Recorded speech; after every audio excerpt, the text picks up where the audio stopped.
Salut à tous, bienvenue sur Podcast Science, le balado qui fait aimer la science, épisode numéro 53 avec le professeur Fon. Salut Alan. Salut Mathieu. Alors aujourd'hui on a un invité, on va avoir un entretien avec Julien Stervinou. Salut Julien.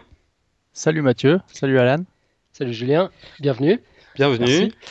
merci. On va pas traîner, on va tout de suite se lancer dans le vif de ton entretien. Alors pour commencer, je vais juste te présenter en quelques mots. Tu es ingénieur en mécanique. Tu me Ouais, corriges si je me trompe, tu as créé la société Convergence Composite qui est basée à la Vallée de Joux en Suisse. exactement. Vous êtes 4 collaborateurs Ouais, et vous travaillez sur des applications à base de matériaux composites. c'est ça. Alors ça va constituer le sujet de notre entretien.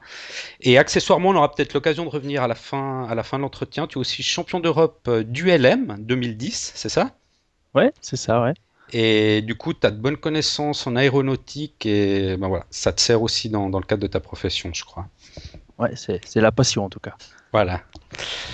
Alors, comme je l'ai dit, vous travaillez au sein de Convergence Composite sur des matériaux composites. Alors, pour déjà se mettre dans le contexte de ce dont on va parler, est-ce que tu peux nous rappeler rapidement ce que c'est un matériau composite et quelles sont ses propriétés principales?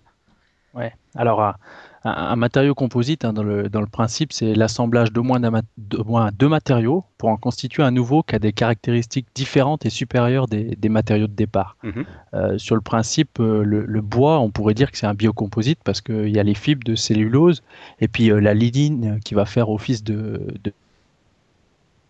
Le composite, c'est pas au sens où on l'entend, nous, pour des applications de haute performance, c'est une fibre de carbone et puis une matrice liante. Et c'est une fibre de renfort, pardon, une matrice liante. Et je parle de la fibre de carbone parce que c'est celle mhm.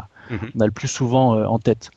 Le grand principe, hein, des matériaux composites, c'est l'anisotropie. C'est justement qu'on ait une direction privilégiée avec les fibres qui va donner un comportement mécanique aux pièces qui sont faites avec ces matériaux, qui va être justement privilégié dans une direction plutôt que dans une autre. Si je reprends l'exemple du bois, ben, on sent bien qu'on a une résistance, une rigidité qui est plus importante dans la direction des fibres plutôt que dans les autres directions. Ouais, Donc tout ça, à fait. c'est vraiment la particularité des matériaux composites. Et puis les avantages principaux, c'est surtout le rapport résistance-masse. Euh, les matériaux composites, ben, on va les utiliser principalement dans les pièces dans lesquelles on a besoin de gagner de la masse et où pourtant on attend une résistance qui est très très forte. Donc des matériaux légers mais très résistants. Exactement. Mhm, C'est en général vraiment ce pourquoi on cherche à utiliser les matériaux composites. d'accord.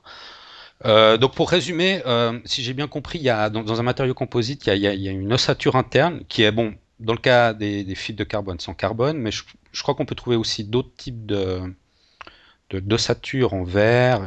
Bon, il y a la cellulose, tu as parlé du bois, c'est ça. Il n'y a pas seulement le Ouais. carbone, mais c'est la plus utilisée. Alors, il n'y a pas seulement le carbone. Le carbone, on pourrait dire que c'est un peu la Rolls des fibres qu'on va utiliser comme renfort dans les matériaux composites. Juste pour donner une comparaison, on va avoir avec un composite à base de fibres de carbone une rigidité qui est à peu près comparable à l'acier. Alors, c'est des ordres de grandeur parce que il y a plein de types d'acier et de la même manière, il y a plein de types de fibres de carbone. Mais on est dans le même ordre de grandeur en termes de rigidité. Par contre, en termes de densité, ben, on a un rapport 5. On est 5 fois plus léger pour le composite à base de fibres de carbone que pour l'acier. Donc on se rend vite compte des gains de masse qu'on peut faire en utilisant ce genre de matériaux. Mais il n'y a pas seulement que la fibre de carbone, il y a une autre fibre qui est très connue, c'est la fibre de Kevlar qui va avoir encore d'autres spécificités, qui va être aussi très utilisée dans les endroits où on a besoin d'une résistance, une absorption de choc. C'est pas pour rien que c'est utilisé dans les gilets pare-balles. Et puis on a complètement d'autres familles de fibres, telles que les fibres naturelles, par exemple, qui sont en train de se développer et puis pour lesquelles on est en train de mettre au point de plus en plus d'applications techniques. Donc les composites de demain, ce seront aussi des composites à base de fibres naturelles. D'accord. Donc de fibres végétales biologiques. Oui, Mhm, complètement. ok. Ok, moi j'avais une petite question. Ton équipe et toi-même, donc vous cherchez à créer de nouveaux matériaux, c'est ça? Alors, la recherche pure sur les matériaux, je dirais que c'est plutôt le job des universités puis des grands groupes. Parce que nous, D'accord. on n'a pas les moyens, on n'a pas la prétention d'inventer des matériaux. Par contre, on utilise des matériaux existants, mais notre valeur ajoutée, elle est surtout sur la mise en œuvre, sur les procédés de transformation. Donc, la boîte noire entre les matériaux à disposition et puis ce qu'on peut en faire sur une pièce ou sur un produit fini. Nous, ce qu'on cherche à faire, c'est surtout des applications possibles pour des nouveaux matériaux. Donc ça va être, par exemple, utiliser un matériau composite dans des domaines où, pour l'instant, on ne les avait jamais utilisés. D'accord. Donc un chercheur de l'EPFL, par exemple, va dire Bing, j'ai trouvé un nouveau matériau, mais je ne sais pas très bien comment l'exploiter sur le plan industriel, et c'est là que vous intervenez? C'est ça? Ça peut exactement, ça peut être ça. D'accord. On n'est pas dans la recherche fondamentale, on est plutôt dans la recherche appliquée et on va essayer d'utiliser les avancées de nouveaux matériaux Mhm. pour des nouvelles applications. Mhm. Ok.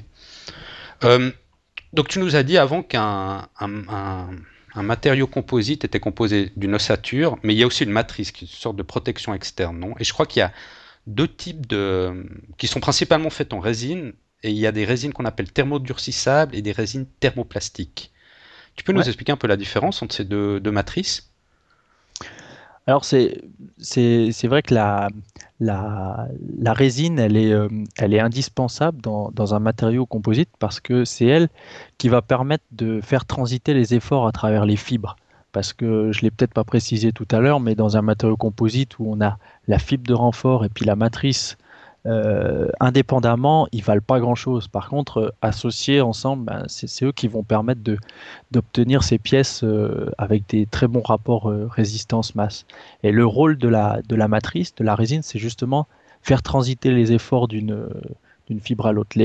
Donc il y a en gros deux familles, hein, les thermodurcissables, où en fait on va avoir une réaction de polymérisation et où on va euh, permettre, en mélangeant un catalyseur avec une résine, on va déclencher une réaction en chaîne qui va tisser un réseau d'atomes en 3 dimensions. Puis c'est comme ça qu'on va passer d'une résine liquide à une résine solide. Mhm.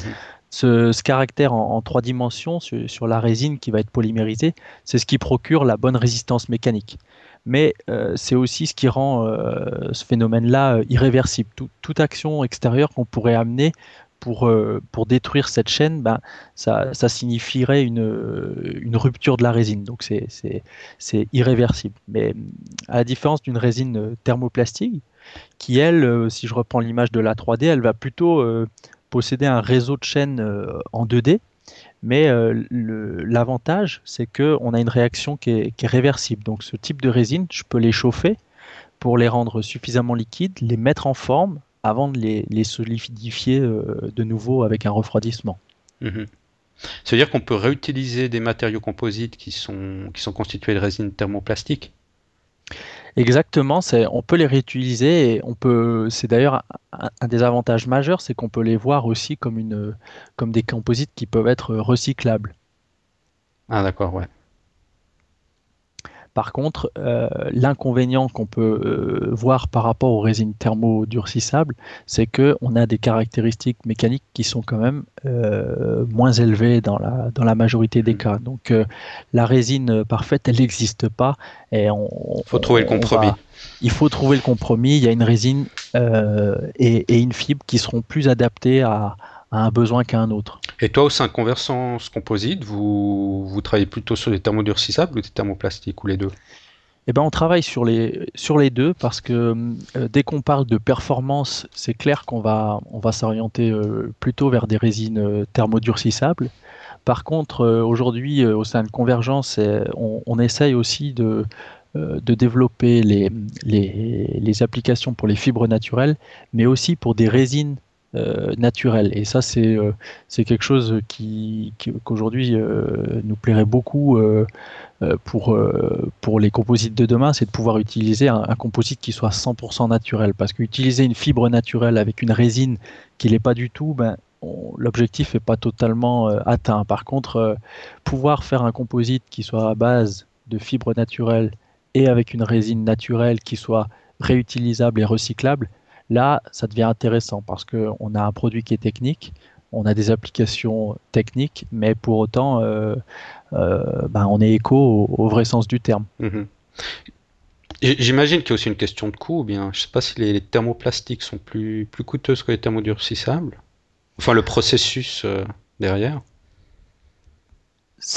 En général, on peut dire quand même que les thermoplastiques vont permettre de réduire les coûts assez généralement surtout parce qu'on va avoir des temps de cycle, des temps de mise en œuvre, des temps de transformation de la matière qui sont beaucoup plus courts. Ah ouais, donc les Euh, thermoplastiques seraient moins chers que les thermodurcissables. oui, en tout cas au niveau des temps au niveau des temps de cycle, c'est très sensible. D'accord. Ok. Euh, Tu m'avais dit, on s'était parlé il y a quelque temps pour préparer cette émission, et que tu m'as dit que tu avais commencé ton parcours chez le fabricant de montres Audemars Piguet, Ouais. et que vous y avez créé la première montre en carbone. C'était à l'occasion de la Coupe de l'América 2007 pour Alinghi, donc l'équipage suisse. Je crois que c'était une série limitée. Tu peux nous en dire un peu plus sur cette montre en carbone? Oui, alors c'était une première dans le domaine de l'horlogerie parce que jusqu'à présent, il n'y avait jamais eu de boîte de montre qui soit totalement fait en matériaux composites. Et ça s'était jamais fait, pas parce que personne ne s'y était penché, mais parce qu'il y avait des difficultés qui étaient assez difficiles à surmonter. Les matériaux composites, on n'a pas trop parlé des domaines d'application, mais ils sont principalement utilisés dans l'aéronautique, dans le nautisme, dans le sport, et c'est surtout sur des pièces de grande dimension. Et puis, la difficulté majeure, c'était de ramener la faisabilité de pièces en matériaux composites à une dimension qui était nettement moindre. Ça, c'était la première difficulté. Une autre difficulté, c'était de remplir, répondre aux critères esthétiques de la haute horlogerie. Ça, c'est vraiment un enjeu assez complexe pour les matériaux composites parce que d'habitude, c'est pas ce qu'on attend D'un matériau de composite, ouais, leur c'est clair. part. Voilà, on l'attend beaucoup plus du côté des performances mécaniques que sur la qualité esthétique. Donc, même les matériaux les plus nobles ont du mal à répondre aux critères d'exigence esthétique de la haute horlogerie. Alors, pour un matériau composite, ça a été une vraie difficulté. Puis, une autre difficulté dont on peut parler, c'est la contrainte d'étanchéité, parce que c'est une montre qui devait être étanche à 100 mètres et résister donc à 10 bars de pression. Alors déjà, il faut mécaniquement résister à ces 10 bars sans déformation. Et puis, il faut que le matériau soit parfaitement homogène pour être totalement étanche. Donc ça, c'est une partie des difficultés qu'il y a eu à surmonter. Mhm. Donc c'était une montre en fibre de carbone, c'est ça? Exactement. Ouais. Et ok. Et bon, bah voilà, de fil en aiguille, tu as créé la société Convergence Composite, Ouais. afin de pouvoir exploiter et diversifier ton expertise dans ces matériaux. Et ben, quel est votre secteur d'activité? Qu'est-ce que vous faites exactement chez Convergence Composite? Alors, la mission de Convergence Composite, c'est le développement et la fabrication de pièces en matériaux composites. Ça, c'est la mission générale. Mais nous, ce qu'on a envie de faire, c'est d'utiliser des matériaux composites là où on n'a pas l'habitude de les voir. Et en premier lieu, les deux domaines d'activité sur lesquels on se concentre actuellement, c'est le domaine du luxe et le domaine de l'aéronautique. Alors, pourquoi le luxe? Parce que ces matériaux, pour l'instant, on n'a pas encore, on les croise pas très souvent dans ces domaines-là, alors qu'ils présentent des avantages esthétiques, et que c'est un domaine qui est généralement en termes en recherche de nouveautés. Et ce genre de matériaux, ça apporte une capacité de différenciation. Les difficultés techniques qu'on rencontre, on en a parlé pour la montre, c'est la taille des pièces, c'est un ordre de grandeur qui est très différent des applications conventionnelles, c'est les critères esthétiques. Et pour nous,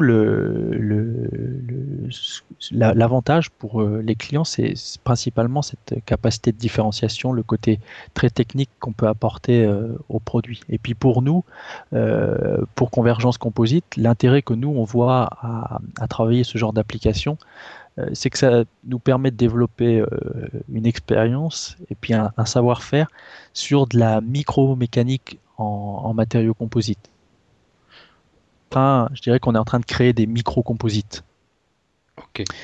Et l'objectif pour Convergence Composite, à travers ce savoir-faire, c'est de pouvoir le développer et proposer ce savoir-faire en micro-composite plus tard dans d'autres domaines d'application. Donc vous essayez de vous spécialiser un peu dans la miniaturisation de matériaux composites. Tout à fait. Ça, c'est ce qu'on cherche à faire à travers les applications qu'on développe luxe. Parce que par application de luxe, tu nous as parlé des montres, il y aurait d'autres produits ou bien?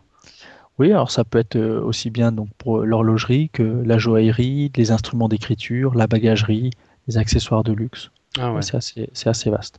Pour l'aéronautique, on ne cherche pas à travailler sur le produit en lui-même, pas sur la fabrication d'éléments qui sont inclus sur les avions en eux-mêmes, parce que en tant que petite structure, on n'a pas les moyens de certification qui sont assez conséquents pour l'aéronautique. Par contre, on cherche à travailler sur le procédé de transformation en lui-même.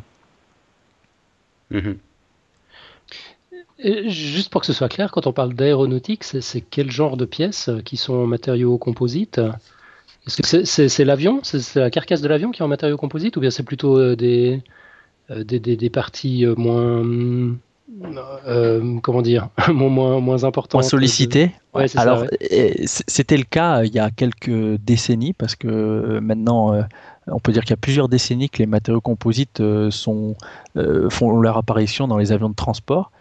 Au début, ils étaient cantonnés à des pièces plus de l'ordre du capotage et qui n'étaient pas très sollicitées mécaniquement, mais ça a complètement changé et ils envahissent de plus en plus l'avion. Donc aujourd'hui, ils sont déjà utilisés pour des pièces de structure, donc des pièces qui jusqu'à il n'y a pas si longtemps que ça étaient faites avec des alliages d'aluminium, d'acier ou de titane. Donc ça, c'est déjà le cas aujourd'hui.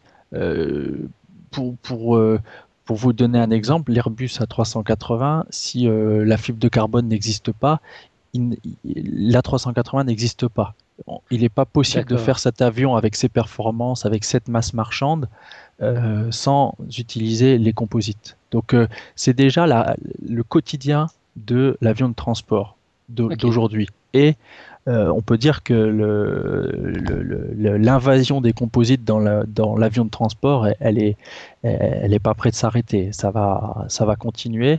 Aujourd'hui, ce qui manque, c'est de continuer à développer les savoir-faire pour utiliser ces matériaux sur des pièces toujours plus sollicitées. Mais on peut dire qu'il y a presque pas de limite dans peut-être moins de 20 ans, la quasi-totalité des pièces structurelles d'un avion de transport ont des chances d'être en matériaux composites. Ok. Et dans le secteur de l'automobile, ça ferait du sens d'utiliser des matériaux composites? Déjà utilisés. Ils sont pas très visibles et il n'y a pas tant de publicité qui est faite dessus, mais c'est déjà utilisé et c'est de manière presque incontournable. Les constructeurs vont être obligés de les incorporer de plus en plus, parce que les économies d'énergie, elles passeront par la réduction du poids des véhicules. Ouais. Donc aujourd'hui, c'est déjà le cas sur des véhicules très haut de gamme. On voit des marques allemandes qui intègrent des matériaux composites de manière plus intensive qu'il y a peu de temps. Donc c'est déjà en train de venir. C'est déjà très présent sur des voitures de sport très haut de gamme. Ça commence à venir sur des voitures déjà plus standards. Et les voitures de demain en utiliseront encore plus. Aujourd'hui, ce qui bloque, c'est les coûts c'est les complexités de transformation de ces matériaux pour réussir à l'introduire sur un produit de masse qui est le véhicule, qui est la voiture de tous les jours. Mais c'est sûr que la voiture de demain, elle fera de plus en plus appel aux matériaux composites pour réduire la masse, pour réduire la consommation, pour réduire la pollution. Mhm. Tu m'avais parlé d'un programme de recherche qui s'appelle Clean Sky. Ouais. En quoi ça consiste, ce programme? Alors Clean Sky, c'est un programme européen de recherche qui associe les universités et les entreprises qui vise à réduire l'impact environnemental dans la fabrication des structures d'avions. Mais il vise aussi la réduction des coûts d'obtention, évidemment sans atteinte aux performances mécaniques. En fait, c'est une ouverture à des sociétés qui ne sont pas forcément spécialisées dans le domaine aéronautique, qui ne sont pas forcément déjà implantées, mais qui sont sollicitées pour apporter leur expérience, leurs idées sur des productions de pièces de qualité aéronautique, mais avec des coûts moindres que ceux qui sont pratiqués aujourd'hui par l'industrie aéronautique. Donc là, on parle de développement, on ne parle pas encore de fabrication. On n'est pas en train d'ouvrir à des gens de tout secteur pour leur demander de fabriquer des pièces d'avion. Par contre, de leur demander plancher sur les procédés, sur les manières de fabriquer, c'est ce qui se passe avec Clean Sky. Et pour notre part, en fait, Convergence Composite, on s'est regroupé avec l'Université de Bretagne occidentale et puis FMC, une autre entreprise actrice des composites, pour proposer des améliorations sur un procédé particulier. Donc vous participez à ce programme? On a candidaté pour un des projets de ce programme et puis on a obtenu un des projets de Clean Sky, oui. Ah ouais, ok, super. Ouais. Un autre projet, alors très intéressant, je crois que c'est plutôt ton père qui travaille dessus, ça s'appelle Green Ellis. Oui. Bon, ça fait partie du cadre d'un challenge qui s'appelle Green Flight. De quoi il s'agit exactement? Oui, alors ça c'est un challenge qui est passionnant, qui vise la réduction de la consommation des avions légers et leur impact environnemental, autant en matière de bruit que de consommation, que de fabrication ou de pollution. Et puis le challenge, il est assez simple sur le papier. On demande à un avion d'au moins de 2 places à peu près. Ça peut être plus, mais on lui demande de parcourir 100 miles, donc 161 km, à la vitesse minimum de 100 mph, donc 161 km/h, avec 1 gallon US, donc 3,7 litres. Mhm. Alors, quand on commence à tourner un peu tous ces chiffres dans la tête, on se rend compte que c'est assez complexe à réaliser. Et puis Green Ellis, c'est un projet que mène mon père, qui est le seul projet français d'ailleurs inscrit à ce challenge, et avec des solutions intéressantes, puisque le choix qui a été fait, les choix qui sont faits au sein de Green Ellis, c'est des choix judicieux de technologies existantes pour montrer que en les appliquant judicieusement, on peut faire mieux que ce qui se fait jusqu'à présent en termes de performance pour les avions légers. Concrètement, tu peux nous donner un ou deux exemples? Ouais, alors les sujets principaux, hein, pour augmenter la performance et réduire la consommation, c'est surtout sur les choix aérodynamiques. C'est beaucoup aussi sur l'allègement total de la machine. Donc là, je pense que vous aurez compris que naturellement, il y a beaucoup de matériaux composites qui sont utilisés. On s'en doutait. Voilà, c'est pas une surprise. Et puis aussi sur le choix de la motorisation. Donc c'est vraiment ces 3 secteurs qui vont donner le critère de performance. Et puis le choix de la motorisation. Et en fait, on constate que dans l'aéronautique légère, les conceptions qui sont utilisées pour les moteurs d'avion, elles sont assez vieillissantes, parce que c'est assez simple. Il y a des volumes de vente qui sont à l'échelle mondiale qui sont relativement faibles, et donc c'est pas une industrie qui peut se permettre d'investir d'énormes sommes en on on se rend compte que s'il y a quelque chose qui marche et qui est fiable, ben, on le fait durer, on lui fait passer les années. Et ben, une des idées de Greenellis, c'était de dire on va utiliser des avancées qui sont faites dans un domaine, puis l'amener dans un autre. Et s'il y a un domaine où les moteurs évoluent tout le temps, c'est bien l'automobile, parce qu'il y a des coûts, il y a des sommes investies en développement qui sont conséquentes. Donc, l'idée, c'est de prendre un des moteurs automobiles en pointe, et puis de l'adapter aux contraintes d'un avion léger pour pouvoir l'installer sur cet avion. Voilà, donc ça c'est finalement aussi, si je veux faire un lien entre Greenellis et Convergence, c'est aussi ça, c'est quelque chose qui nous unit, c'est prendre ce qui se fait de mieux dans un domaine et puis chercher à l'appliquer dans un autre domaine. Tu m'avais dit que le moteur que vous utilisiez, c'était un moteur diesel de la Smart, c'est juste? Ouais, exactement, c'est le 3 cylindres diesel de la Smart. Ben le choix du diesel parce que c'est le carburant diesel, c'est ce qui donne la meilleure consommation spécifique. Donc c'est pour une quantité de carburant donné, c'est lui qui permet de développer le plus de puissance. Donc quand on cherche à vraiment à optimiser la consommation, le diesel est imbattable par rapport à l'essence. Par contre, l'inconvénient par rapport à un moteur essence, c'est la masse totale du moteur qui est plus forte. Donc, utilisation sur des avions légers, et ben, il a fallu compenser ça sur le reste de l'avion avec les fameux matériaux composites qui permettent au final d'avoir un moteur très performant et une masse globale de l'avion qui reste très raisonnable.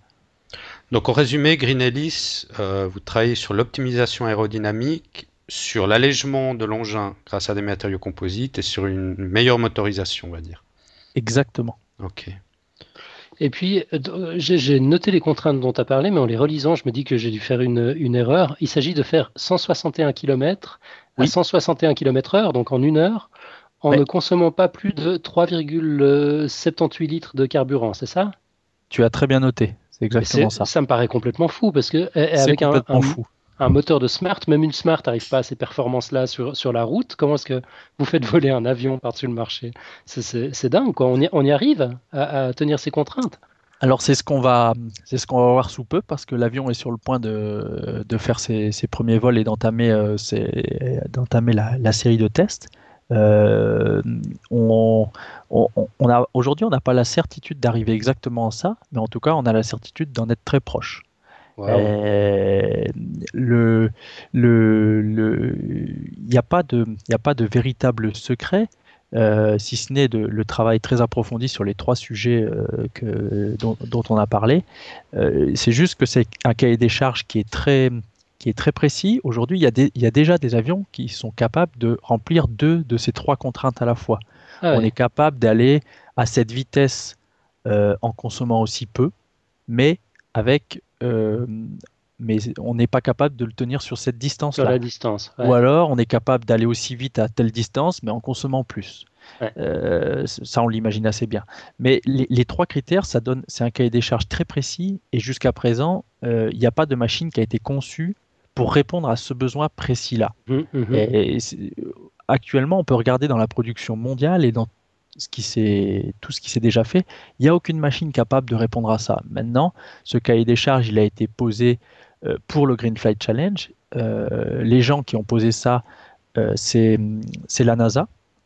C'est une association américaine qui s'appelle la CAFE, mais qui est soutenue par la NASA.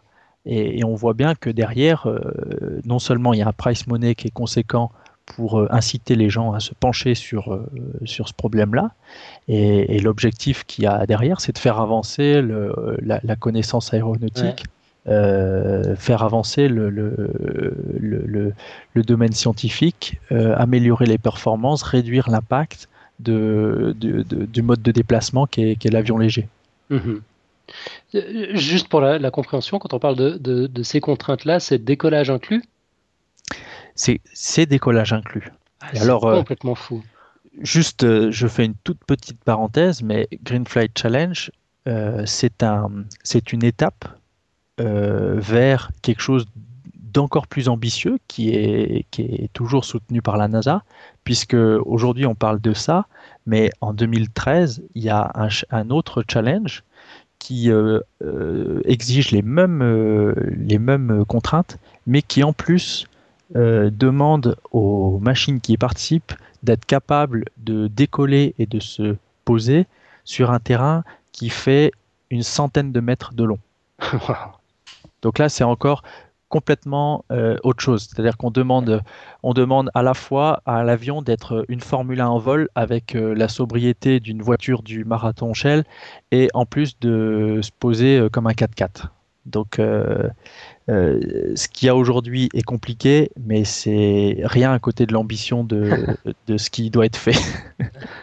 Parce que justement, en relation avec cette ambition, tu m'avais dit qu'en fait, on s'est rendu compte que le temps de vol passé en avion est en réalité, quand on fait un trajet en avion actuellement, il est en réalité très faible le temps de vol vis-à-vis du temps total qu'on passe pour faire tout le voyage de porte à porte finalement.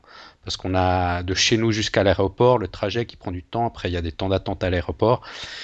Et tout ça, ça prend du temps et le temps de vol est en fait très réduit par rapport à ce temps total. Et que le temps passé en voiture est aussi très long à cause du trafic, des embouteillages. Donc l'idée c'est de pouvoir un peu populariser des petits avions légers, c'est ça? Alors l'idée c'est exactement ça. C'est vraiment le programme, l'idée que suit la NASA, c'est de repenser le mode de déplacement qui aujourd'hui est utilisé soit par des avions de ligne, soit par des voitures. Et puis le constat, c'est celui que tu as fait, c'est que on passe très peu de temps en vol, mais finalement, ce qui compte, c'est pas ça. Ce qui nous intéresse, c'est le temps de porte à porte. Mhm. Et on passe peu de temps en vol et puis beaucoup de temps avant et après. En voiture, on a les temps en embouteillage. Et donc, on va plus gagner à réduire les temps de vol. Par contre, il faut trouver un moyen de se rendre plus vite d'un point A à un point B. Et le premier challenge qui est de voler vite, relativement vite, en consommant peu, c'est une étape, c'est-à-dire c'est juste pour dire, ok, quand on sait faire ça, on sait se déplacer de manière durable parce qu'on a un impact qui est mesuré sur l'environnement. Et la deuxième étape dont je vous ai parlé, de se poser et de décoller et d'atterrir sur un terrain qui fasse une centaine de mètres, ça signifie qu'on ne parle plus d'aéroport, on parle d'aéroports de poche qui peuvent être complètement rapprochés des zones d'habitation. Mhm. Et aujourd'hui, si les temps de transport de et vers l'aéroport sont longs, c'est parce qu'on est obligé d'excentrer ces aéroports à cause de la distance d'atterrissage, à cause du bruit, de l'impact sonore. Et si on a des machines dont la nuisance sonore est très faible et qui sont capables de se poser en toute sécurité sur des distances très courtes, on peut raisonnablement les rapprocher des zones d'habitation. Dès l'instant qu'on est proche des zones d'habitation, on réduit forcément le temps de déplacement de porte à porte. Ouais, effectivement. Ça, c'est l'ambition du programme soutenu par la NASA. Juste pour vous donner un petit le niveau d'ambition auquel les gens qui soutiennent ce projet le mettent, c'est qu'ils souhaiteraient que ce projet soit à Obama ce qu'Apollo a été à Kennedy. Donc vous voyez un petit peu l'ambition du programme. Ah ouais, quand même, hein. Mais bon, ça va quand même prendre du temps pour que chacun ait son petit avion dans son jardin, non? C'est pas Alors, pour demain.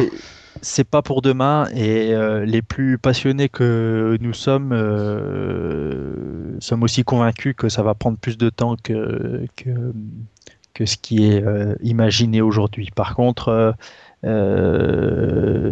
si on s'y attaque dès aujourd'hui avec cet objectif-là, c'est peut-être pas irréaliste à 10 ou 20 ans. Hmm.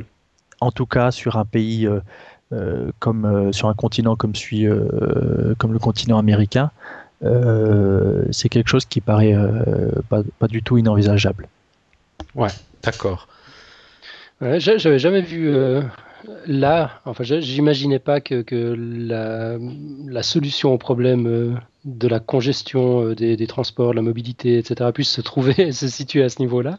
Mais là, avec tout ce que tu dis, ça semble effectivement assez palpable, quoi. C'est une question d'années. Si vous arrivez déjà à respecter ces contraintes-là en optimisant les matériaux, je pensais pas qu'il y ait, ouais, que ce soit un levier pareil quand même, qu'on arrive à des résultats aussi spectaculaires juste en optimisant. Tu as raison de parler d'optimisation parce que finalement, c'est pas une révolution Mhm. qu'on demande dans chaque domaine, c'est simplement une adjonction intelligente des connaissances actuelles. Ouais. Et, et donc finalement, tout est question d'ambition et d'objectifs qu'on se fixe. Le dernier, ce qui peut encore freiner, à condition que tout ce dont on a parlé soit réalisable techniquement, ce qui peut freiner, c'est bon, évidemment la notion de coût, et puis aussi la notion d'utilisation technique. C'est-à-dire qu'aujourd'hui,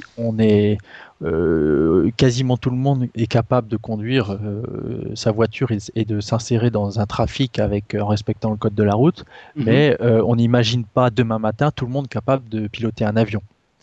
Mais d'un autre côté, si au début du siècle, on avait dit que quelques décennies après, tout le monde conduirait une voiture, Ouais, c'est vrai. C'est vrai. alors qu'on était en train de voir les premières voitures, on n'y aurait sans doute pas cru. Absolument. Donc, Ouais. il faut pas forcément se mettre cette barrière, d'autant que Mhm. un autre objectif qui est donné par la NASA, qui est la troisième marche à franchir dans le challenge, c'est de rendre les phases de décollage et d'atterrissage, qui sont les plus délicates dans le pilotage d'un avion et les plus à risque, de les rendre automatisées.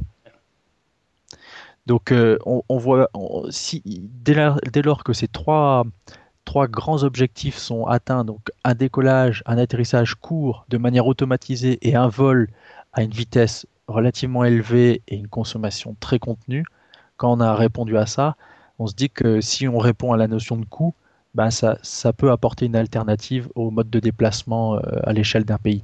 Ouais, absolument. Absolument. Et je pense que contrairement aux voitures, l'option assistance au parking ne sera pas une option, justement. Il vaudra mieux y souscrire dans l'offre de base. Ça risque d'être quasi obligatoire, ouais. Je m'étais posé une question en regardant le site greenellis.com, en voyant la liste de sponsors. Je me demandais comment la NASA avait atterri dans le projet, mais en fait, ce que tu dis, c'est que la NASA est derrière le projet. La NASA, c'est elle qui soutient le challenge en elle-même. Après, D'accord. Greenellis, nous, on participe Oui, ouais, ouais, vous êtes au challenge. un des Mais contestants. exactement. Mais Ouais, c'est la NASA qui est à l'origine du projet, enfin du challenge en lui-même, pardon. ouais. Et nous, on participe. D'accord. J'ai vu Renault dans la liste des sponsors. Ça, c'est un sponsor de Green Ellis ou il est aussi derrière le challenge? Il n'est pas du tout derrière le challenge. Il est derrière Greenellis. Il est derrière D'accord. le Greenellis en tant que projet français. Ok. Et les liens entre Renault et Mercedes ne sont pas insignifiants. Et donc c'est le moteur de la Smart qui équipe l'avion, Mhm. mais l'expérience, l'expertise de Renault ne sont pas pour rien dans la mise au point d'une application aéronautique de ce moteur de Smart. Ouais. Et est-ce que Donc ça veut dire que ils ont aidé. ouais, je me demandais si ça veut dire que l'industrie automobile, il voit peut-être aussi un créneau d'avenir. Est-ce qu'on Alors pourrait imaginer? je sais pas si l'industrie aéronautique y voit déjà un créneau d'avenir parce que les tentatives d'insertion du monde automobile dans l'aviation légère ont assez souvent été des échecs parce que euh, on se rend compte que les coûts de mise au point sont très élevés pour des volumes de vente qui sont assez faibles. Mhm. Mais c'est vrai que c'était aussi avec une vision de l'aviation légère qui était plus une aviation de tourisme et qui s'adressait pas du tout à un public de masse. Dès l'instant qu'on parle de projets de concepts quasiment comme ce qu'a en tête la NASA avec le Green Flight Challenge, on voit bien qu'on s'adresse vraiment à la masse en tout cas à très long terme. Et à ce moment-là, il n'est pas impossible que les constructeurs automobiles se penchent aussi sur ces applications-là. Mhm. Ouais, on pourra appeler ça la voiture volante. À la limite, si un jour ça doit remplacer l'automobile. C'est un peu ça, ouais. Ouais, ouais. Autre chose, pendant que je suis sur le site, donc c'est greenellis.com, Greenelis.com. La première chose qu'on peut y lire, c'est voler au 100% bio. C'est juste un argument marketing? Alors pas du tout, parce que j'en ai même pas parlé, mais on parle j'ai parlé de diesel, mais en réalité c'est du biodiesel. Ah, d'accord, ok. Voilà. Donc c'est pas un argument marketing. Ça reste, je dirais que c'est marketing dans la mesure où ça reste un produit d'exception aujourd'hui, Ouais. qu'on trouve pas à la pompe pour l'instant, mais techniquement c'est un produit 100% naturel. Donc, Green Ellis, c'est le projet français. Oui. Donc, c'est ton père qui s'en occupe principalement, je crois, quelle initiative. Principalement, ouais. Et toi, bon, voilà, tu as tes connaissances en matériaux composites, tu es champion du LM, donc tu donnes ton expertise pour aider à faire avancer le projet, c'est ça? Oui, oui, je soutiens comme je peux les différentes parties du projet, ouais. Mais Convergence Composite n'a aucune implication directe, on va dire. Application dans la mesure où je donne de mon temps. Ouais, d'accord. Et donc, Greenellis, c'est le projet français. Tu sais plus ou moins, il y a combien d'équipes qui travaillent sur ce challenge Green Flight?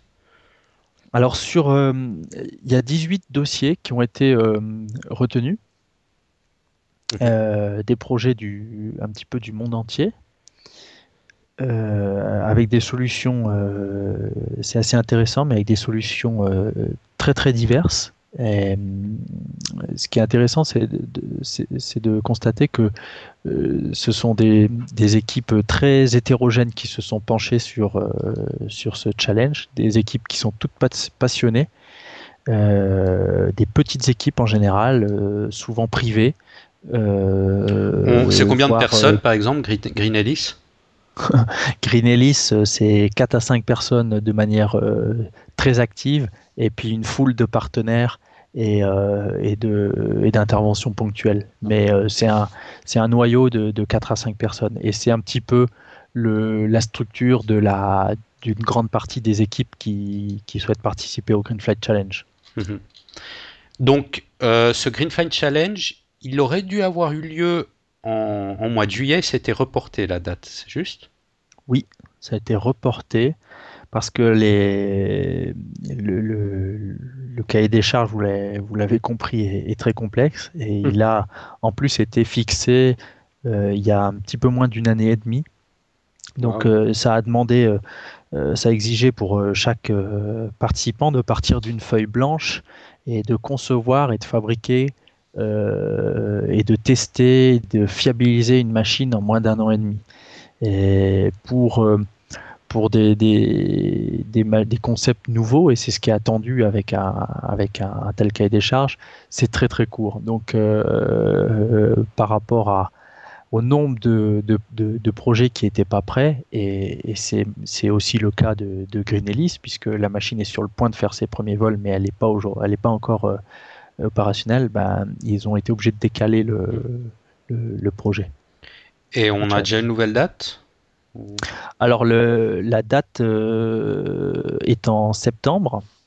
Ça veut dire que malheureusement Greenellis n'y participera pas pour le challenge de cette année.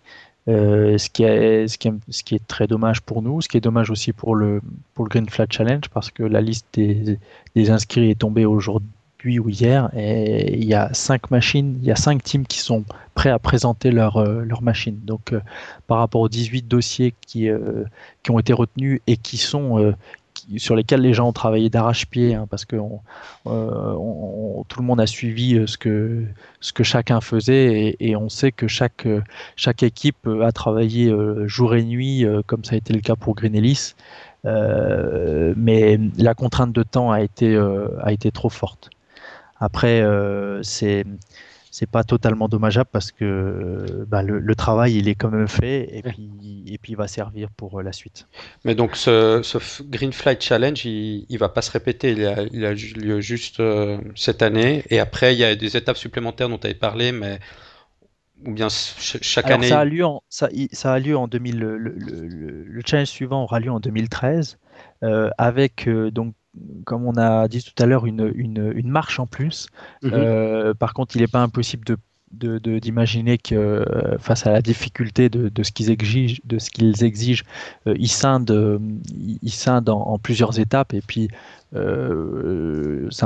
je pense que le cahier des charges tel qu'il est fixé aujourd'hui soit répété en 2011 et puis que En en 2013. marge en 2013 pardon, puis qu'en marge ils ajoutent la marche supplémentaire sur les contraintes de décollage et d'atterrissage. Mais il y aurait tout intérêt à ce que les gens qui ont planché pour être présents en 2011 puissent, avec le travail fourni, présenter leurs travaux en 2013. Mhm. Et là, ça paraît beaucoup plus raisonnable, autant pour les équipes, pour présenter, parce qu'il ne faut pas oublier qu'on fait des avions et que c'est potentiellement plus risqué que quelque chose qui reste au sol. Donc ça peut pas se faire dans la précipitation et les phases de mise au point et de test étape par étape en toute sécurité sont incontournables. Mhm. Ouais, c'est clair. C'est quand même fou des contraintes de temps pareilles. Quand on vous demande En une année et demie de construire un avion ouais, de révolutionner l'industrie aéronautique et si ça se trouve le transport de tous les jours, de régler tous ces problèmes-là. Vous avez juste une année montre en main pour y arriver avec des contraintes folles. C'est Ouais, dingue. c'est un petit peu c'est un petit peu étrange. Bon, c'est aussi un peu pour faire sans doute une sélection sur Ouais. les gens les plus motivés et les projets les plus crédibles. Euh, le constat qui a été fait, parce qu'on n'imagine absolument pas ça dans des grosses structures ou dans des grosses Bien sûr. entreprises, mais le constat qui a été fait par les gens qui organisent ce challenge, c'est que finalement, quand on parle d'efficacité à proposer des solutions innovantes, on a souvent des résultats au moins aussi intéressants avec des gens qui sortent de nulle part Ouais. qu'avec des grosses structures ou des gros moyens. Et que finalement, avoir un price money qui est relativement élevé, parce qu'on parle de 1,5 million dollars pour le gagnant, c'est relativement élevé pour une petite équipe ou pour une équipe de passionnés privés. Et puis c'est ridicule pour une grosse entreprise. Donc on voit bien Bien que sûr. la sélection, elle est là. On souhaite attirer les passionnés, les gens qui n'ont pas l'occasion de donner leur avis ou de proposer leurs solutions peut-être dans des cadres professionnels. Et sur le côté passionnel, ben, de pouvoir les mettre en avant. Et une machine, un avion biplace pour une équipe de passionnés, c'est pas en termes d'investissement de moyens, c'est pas insurmontable. Mhm. Donc on voit bien que la sélection elle est là. On veut des relativement petites équipes qui apportent des solutions très innovantes et qui sont très réactives. Alors donner 1 an et demi, c'est aussi filtrer d'emblée les grosses Ouais. structures parce qu'on sait qu'ils ont même pas le temps de constituer le dossier, quoi. Ouais, ils ont juste le temps de faire 3 réunions de brainstorming. Exactement. Mais on doit avouer que c'était un petit peu court et on va voir ce qu'il en est à la fin septembre, mais on ne serait pas étonné que l'organisation décide soit de reporter encore, soit de renouveler le même challenge dans 1 ou 2 années. Mhm. D'accord. Et puis, cas échéant, s'ils reportaient un petit peu, vous pourriez peut-être être prêt? Ouais, tout à fait. Oui, oui, bien Wow. sûr. Bon, Ça, ben, on ça croise les doigts. serait, ça serait, ça serait une belle récompense que de pouvoir y aller parce que ça a été une très très grande frustration que l'avion puisse pas être présent et ça s'est joué vraiment à très très peu de choses parce Ouais. que bon, voilà. Bon, on souhaite bonne chance à Green Alice. On est sûr que vous allez avoir beaucoup de succès. En tout cas, c'est un beau projet. Merci. On arrive gentiment au bout de cet entretien. Alan, quelque chose d'autre? Ouais, moi j'avais encore une petite question. Donc, on a dit en début d'émission que tu étais champion d'Europe du LM. Ouais. Et puis, tu es basé en Suisse. Alors, Et- moi, j'entends là une, une opposition assez forte, une incompatibilité. Tu t'entraînes où? Les ULM sont toujours interdits en Suisse, non? Alors, ils sont interdits, oui et non. Les ULM, en fait, ils souffrent un petit peu dans tous les pays. Ils souffrent encore de leur image d'il y a 25 ans, de les images des débuts qui ont été un petit peu catastrophiques. Et alors que depuis, ils ont énormément évolué et que dans ULM, il y a beaucoup, beaucoup de choses. Il y a beaucoup de machines différentes aujourd'hui. Et un ULM actuel, ça peut aussi être une machine tout en carbone qui vole à 250 km/h avec 80 chevaux. Donc l'image de l'ULM, elle est complètement à refaire. Et on dit qu'ils sont interdits en Suisse. En vérité, il y a certains ULM très haut de gamme, tels que ceux que je viens de décrire, qui peuvent voler en Suisse, mais qui sont sous une catégorie spéciale qu'on appelle Ecolite. Mais pour ma part, je m'entraîne en France. Ok. D'accord. Et Ok. tu vas participer au championnat 2011? Alors, je fais une impasse sur le championnat 2011 Mhm. pour me consacrer totalement au lancement de Convergence Composite. Par contre, je donne rendez-vous en 2012. Ok, ben on sera là, on espère. Alors, ben voilà, on arrive à la fin de cet entretien. Ben, pour en savoir plus sur tout ce que tu nous as dit, alors Convergence Composite, vous avez un site web, vous avez quelque chose pour qu'on puisse... Ouais, Ouais, convergencecomposite.ch. c'est Convergence Tout, Composite, tout en un mot. tout en un mot au singulier.ch. D'accord. Et Green Ellis, il y a aussi un site, c'est C'est greenellis.com, c'est ça? Greenellis.com. voilà, gr2enelis.com. Ok. On mettra les liens dans les notes de l'émission. Parfait. Ben, un grand merci, Julien, c'était super. On a appris plein de choses. Eh ben merci, Et, c'était un plaisir aussi. et ben voilà, vous avez des projets bien ambitieux. On vous souhaite le mieux. Merci. Ouais, merci infiniment. Puis on se permettra peut-être de revenir prendre des nouvelles Alors avec plaisir. si Ouais, t'es partant. Ok, ouais, excellent. Alors, le complètement. rendez-vous est pris. Ok. Tu restes avec nous. On a encore quelques petites choses à dire au sujet de l'émission. Ça va pour D'accord. toi? Ouais, très bien. Ok. Ouais, alors tout d'abord, on a un petit follow-up sur le dossier de la semaine dernière sur les graisses alimentaires. C'était Podcast Science 52. Donc c'est Jean-Pierre Collin qui apporte une petite rectification. Donc Jean-Pierre Collin, c'est notre compagnon de promotion, entre autres,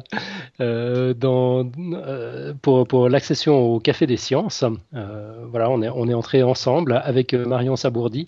On a fait une entrée à trois. Donc Jean-Pierre Collin, qu'est-ce qu'il nous dit? Il nous dit les triglycérides, c'est trois acides gras, longue chaîne carbonée plus un glycérol. Alors, il nous met la formule chimique, donc c'est C3H8O3, toujours la même formule. Il n'y a pas de trace de protéines dans un triglycéride. Bref, les triglycérides ne sont pas des lipoprotéines. Les triglycérides sont transportés comme le cholestérol dans les lipoprotéines, sorte de paquet cadeau formé de protéines ou apolipoprotéines, plus des lipides, phospholipides, triglycérides, cholestérol. Une petite image serait utile, effectivement. Effectivement, c'est ce que j'allais dire. Ouais. Pas simple. Hein. On va essayer d'en trouver une. Mais alors, ce qu'il y a de très sympa, c'est la métaphore qu'il nous donne après. En gros, il nous dit, plus le paquet cadeau est gros et plus il est léger. C'est les low density lipoproteins, on en parlait la semaine dernière, les LDL. Et si le paquet est petit, alors il est plus dense, c'est les high density lipoproteins HDL. Et voilà leur composition pour info. Donc les LDL, les low density, c'est 10% de triglycérides, 20% de phospholipides, 45% de cholestérol et 25% de protéines. Donc le LDL, c'est ce qu'on appelle le mauvais cholestérol aussi. Et les HDL, c'est 5% de triglycérides, 30% de phospholipides, 20% de cholestérol, donc c'est moins que dans le LDL, et 45% de protéines, donc plus que dans le LDL. Remarque au passage, les phospholipides forment les membranes plasmiques de toutes nos cellules avec le cholestérol. Ils sont constitués d'un glycérol plus deux acides gras plus un groupement phosphate. Alors voilà, la vérité est rétablie. J'ai dit des bêtises la semaine dernière. Son commentaire est disponible bien sûr dans les commentaires du dossier qui se trouve en ligne. Un tout grand merci de cette précision. Et puis, on avait annoncé la semaine dernière aussi qu'on ferait un petit follow-up sur le dossier de la criminologie. Donc, c'était les questions de Draculito et les réponses d'André Kuhn qui complétaient l'interview qu'on avait faite dans Podcast Science numéro 45.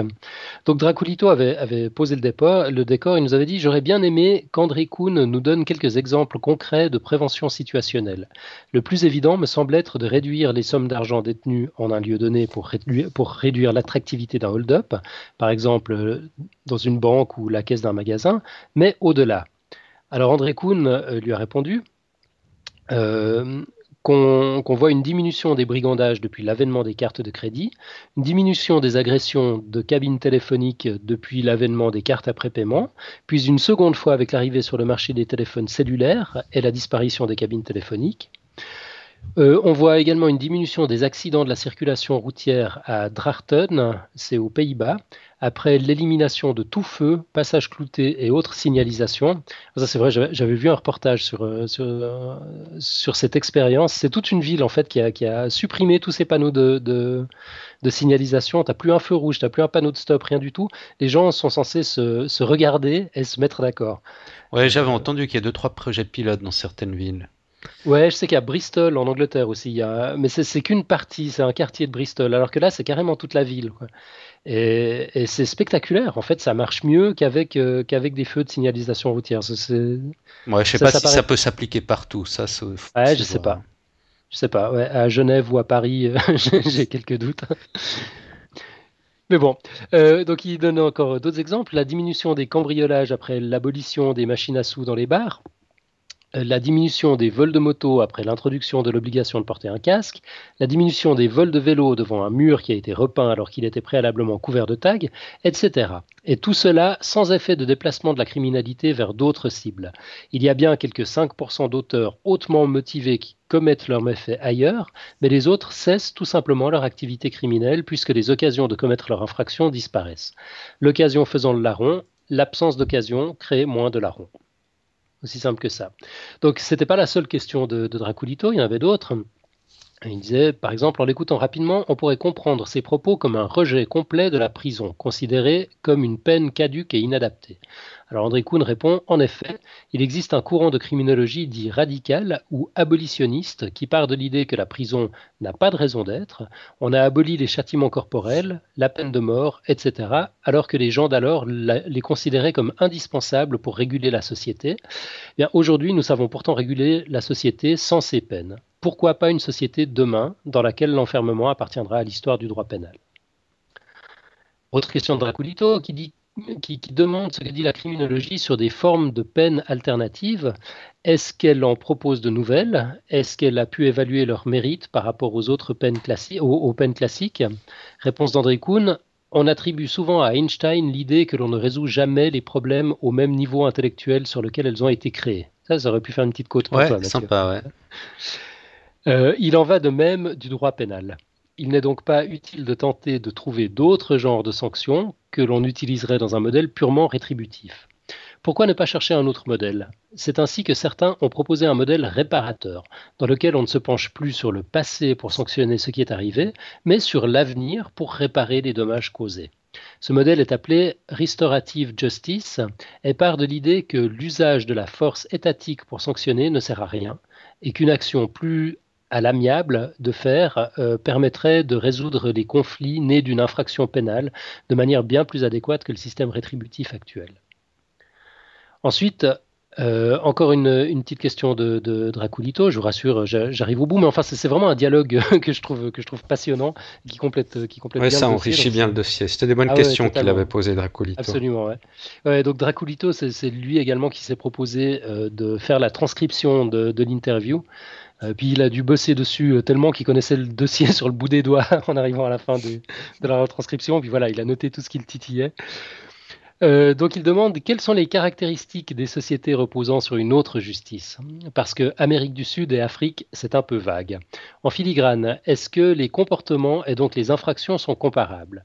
D'après André Kuhn, est-ce qu'une société pourrait fonctionner en l'état en utilisant l'autre forme de justice? Ou bien est-ce que cette forme de justice choisie par une société est elle-même un élément constitutif de la société en question? Auquel cas, on changerait obligatoirement et profondément une société en utilisant utilisant un autre modèle de justice.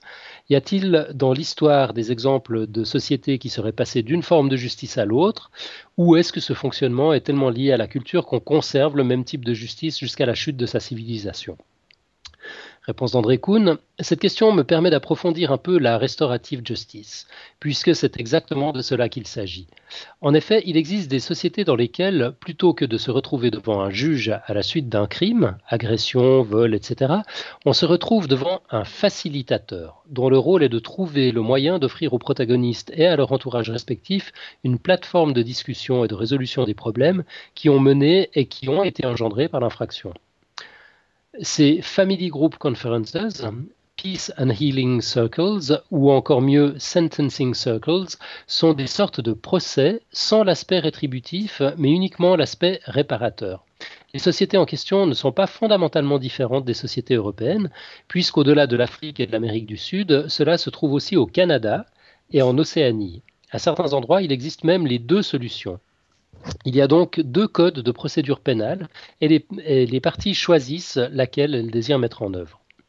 Pour ce qui est de l'aspect historique, poursuit André Kuhn, si l'on considère l'Europe, on observe que l'histoire du droit est celle du droit romain, suivie du droit romain redécouvert. Et l'on oublie toujours ce qu'il y a eu entre les deux, c'est-à-dire le droit des peuples dits barbares.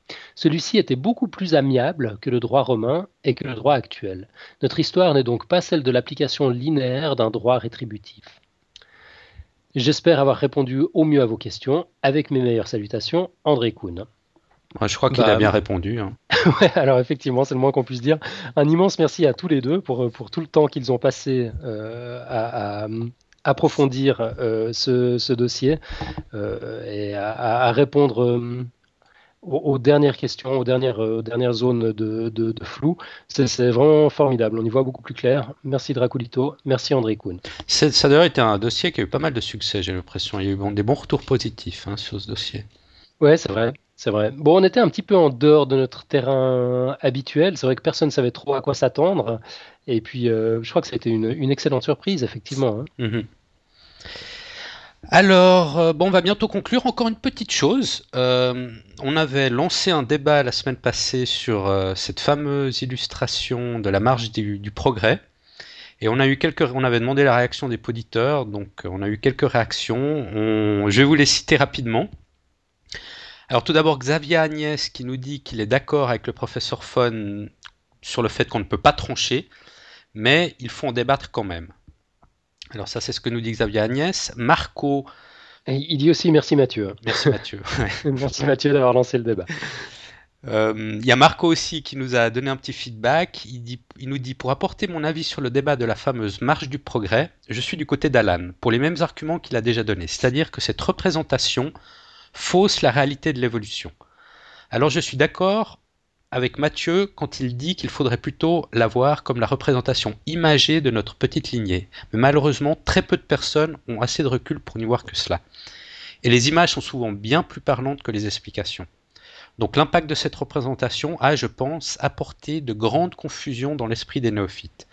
Quelqu'un qui n'a pas un minimum de prérequis en ferait une interprétation complètement fausse. Tant la notion de progrès se dégage de cette image, ce qui est bien sûr une idée à bannir de tout esprit évolutionniste. Voilà pour Marco, et encore une dernière de Jean-Philippe Collin, à nouveau notre compagnon promo sur Café des Sciences avec Marion Sabourdi, qui nous dit « Le problème de cette représentation, c'est la représentation linéaire. Si on extrapole on peut créer une seule ligne qui part d'une cellule, passe par des invertébrés très simples, puis par une sorte de lézard qui sort de l'eau, acquiert des poils et enfin se redresse pour aboutir à un seul résultat, l'homme. Alors que l'évolution trie simplement la diversité et aboutit à une infinité de résultats. Cette image met en ligne le résultat de l'évolution, mais pas l'évolution elle-même. Ça j'aime bien. Ouais. En fait, je crois que c'est ça qui nous différencie un petit peu. Sans doute. Moi, je m'attarde plus sur le résultat et toi plus sur le processus. Ouais, c'est vrai. En fait, l'ancêtre du singe et de l'homme était peut-être bipède, donnant ensuite des individus plus adaptés à un environnement forestier où le déplacement bipède est moins utile. Voir par exemple cette image. Il nous met un lien vers une image. On vous la mettra dans les notes de l'émission. Et il termine en nous disant: enfin, cette image, si elle frappe l'inconscient, ne plaide vraiment pas en faveur de l'évolution. Je ne pense pas qu'elle ait une vertu pédagogique parce qu'elle ne dit rien du processus de l'évolution. Mais vraiment rien. Bref, je suis contre l'associer au terme évolution, alors que dans l'esprit des gens, cette image et ce terme sont synonymes.